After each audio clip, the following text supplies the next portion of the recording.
Good morning. આ વરસાદી માહોલ ખૂબ જ સરસ છે અને તેમાં તમે બધા પણ ઘરે બેસીને સરસ સરસ વસ્તુ શીખો એવી અમારી ભાવના છે અને એ ભાવના સાથે આજે આપણે વિજ્ઞાનની અંદર એક બહુ અગત્યનો વિષય શીખવાના છે, એક અગત્યનો ટોપિક શીખવાના છે અને તે છે આહારના ઘટકો।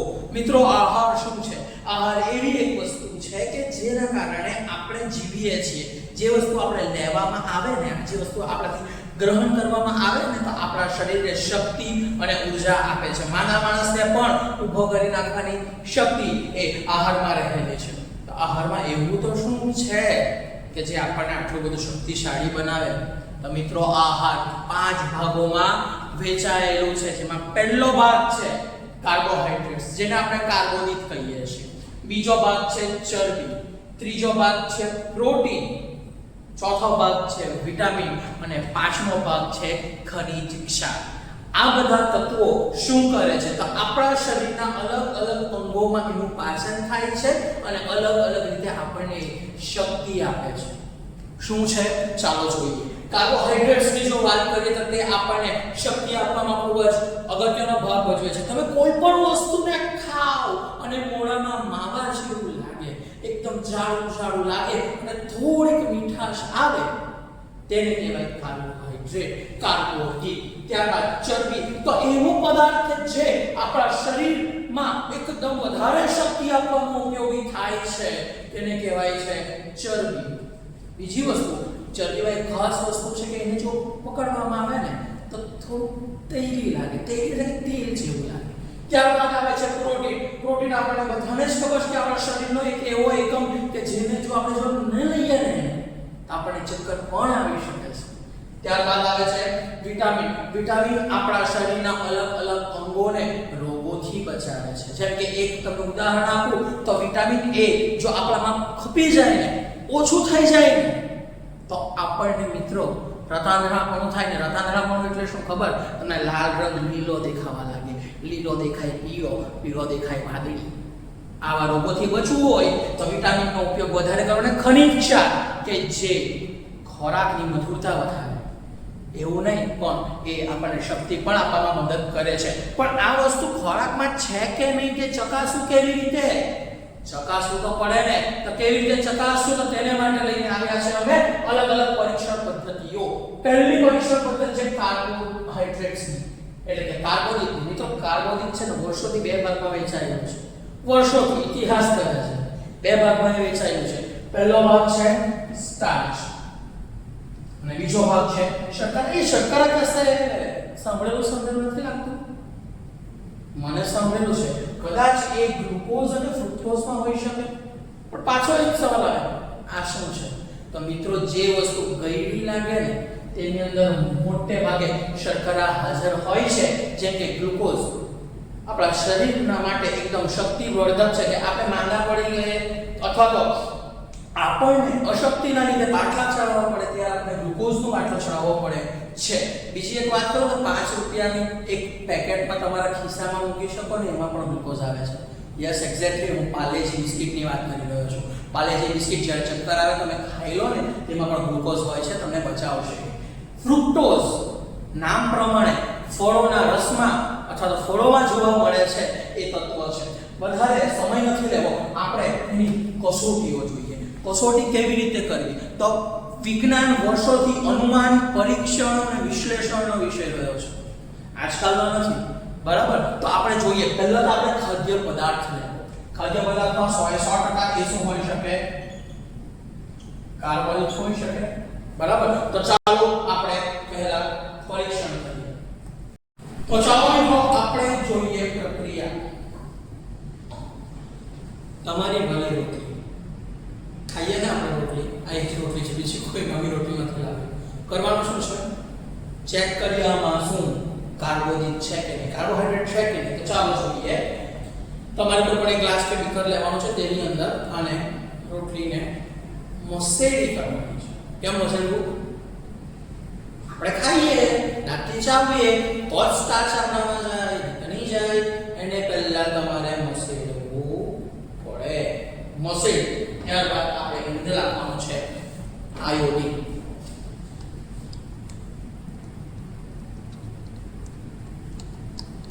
તમને એમ થતું હશે કે શું થયું, બતાવો તમને એક્ઝેક્ટ.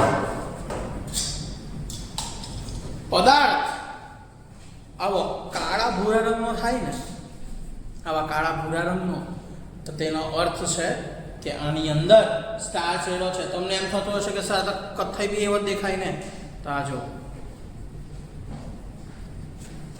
કાળો ભૂરો રંગ, ડાર્ક બ્લુ કલર, એકદમ ડાર્ક, બરાબર.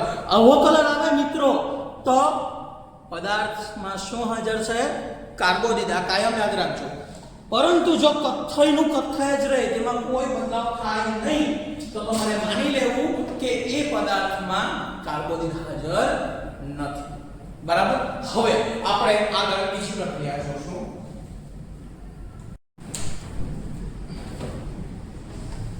ખાદ્ય પદાર્થ ખવાય, દાણા છે, દાણા સાદા. ચરબીની ટેસ્ટ શું છે? તો પદાર્થને દબાવતા અથવા તેને ઘસતા કાગળની ઉપર જો તેલ જેવું પ્રવાહી નીકળે તો ચરબી હાજર છે. ચાલો જોઈએ. તમને કીધું ને કે એને ઘસવું પડે.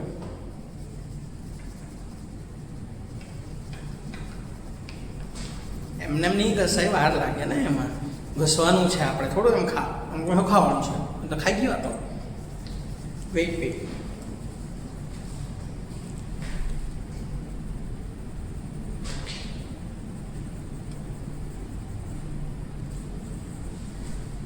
બહુ આછું દેખાશે પણ દેખાશે. ધ્યાનથી જો, આની ઉપર ધબ્બા ધબ્બા પડી ગયેલા છે.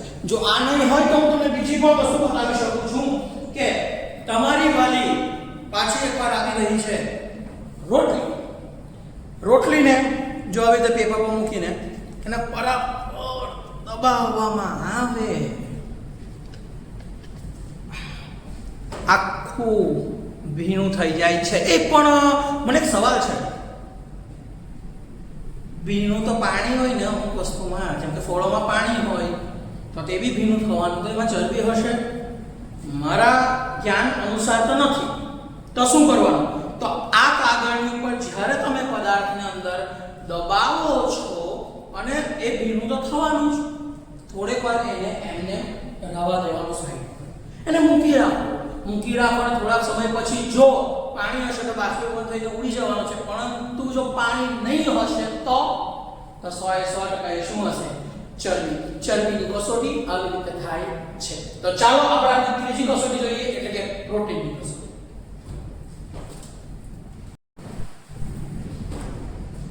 પદાર્થ. મારી પાસે પદાર્થ છે, પી નથી શકવાનો. પદાર્થ શું છે તો મને ખબર નથી. ઝેરી હોય તો ચેક કરીએ. એક બીકરની અંદર તમારે એ પદાર્થ થોડો લઈ લેવાનો છે, જે મેં લઈ લીધો. સફેદ દૂધ હોઈ શકે, છાશ પણ હોઈ શકે, કોઈ પાંદડાનો રસ પણ હોઈ શકે. મને નથી ખબર શું છે. મારે ફક્ત ને ફક્ત શું ચકાસવાનું છે? પ્રોટીન છે કે નહીં. ચાલો, તો એક પદાર્થ લીધો. એ પદાર્થની અંદર ભૂરા રંગનું CuSO4 એટલે કે કોપર સલ્ફેટનું દ્રાવણ થોડું લેવાનું છે. આપણે લઈ લઈએ. વાહ, જોરદાર રંગ આવ્યો. ઘણા લોકોને આ રંગ ગમતો હોય, બરાબર. પણ હવે જે આપણે કરવાનું છે તે એ છે કે તેની અંદર એક બીજું મસ્ત મજાનું એક દ્રાવણ ઉમેરવાનું છે, જેનું નામ છે કોસ્ટિક સોડા. શું છે? યસ, કોસ્ટિક સોડા, જેને આપણે સોડિયમ હાઇડ્રોક્સાઇડ પણ કહીએ છીએ. તો ચાલો ધ્યાનથી જોજો કે એ નાખતા શું થશે. વાવ, જોરદાર જાંબલી રંગ. આ કેટલો સરસ જાંબલી રંગ છે. અને કહ્યું છે કે જાંબલી રંગ જો આવે તો પ્રોટીન હાજર. માટે આ જે મેં પદાર્થ લીધો ને એની અંદર જાંબલી રંગ આવ્યો તો આમાં શું હશે? એક્ઝેક્ટલી આની અંદર હશે પ્રોટીન, બરાબર. અને જો જાંબલી રંગ નહીં આવતો અને કોઈ ભૂરો જ રંગ રહેતો તો, અથવા તો બીજો કોઈ રંગ થઈ જાય તો પ્રોટીન તમારું ગેરહાજર રહેશે. મિત્રો, આની સાથે આજે આપણે આજની આ 3 પ્રક્રિયા પતાવીએ છીએ. પરંતુ એમને થોડું જવાય, કાલે મળવાનું છે. તો એ પહેલા મને એક કામ કરી આપજો કે તમારી આજુબાજુ જેટલા પણ પદાર્થ છે ને તેમાં મને આ ચરબીની ટેસ્ટ કરી આપજો કે કઈ કઈ વસ્તુમાં ચરબી છે, કઈ કઈ વસ્તુ આખા તમારા કાગળને ભીનાડે તો છે પરંતુ એ છેલ્લે સુધી રહેતી નથી. એનો અર્થ એવો કે એ છેલ્લે સુધી ભીની નથી રહેતી, એ ફરી સુકાઈ જાય છે. અને જો એ આવી રીતે સુકાઈ જાય તો એમાં ચરબી હોતી નથી. પણ જો એ ભીની રહે તો એની અંદર શું હશે? એક્ઝેક્ટલી ચરબી. તો આ લેસન તમારે મને આવતીકાલ સુધીમાં કરીને આપવાનું છે. Thank you. અને આ જાતે પ્રયાસો કરશો નહીં. ઓકે.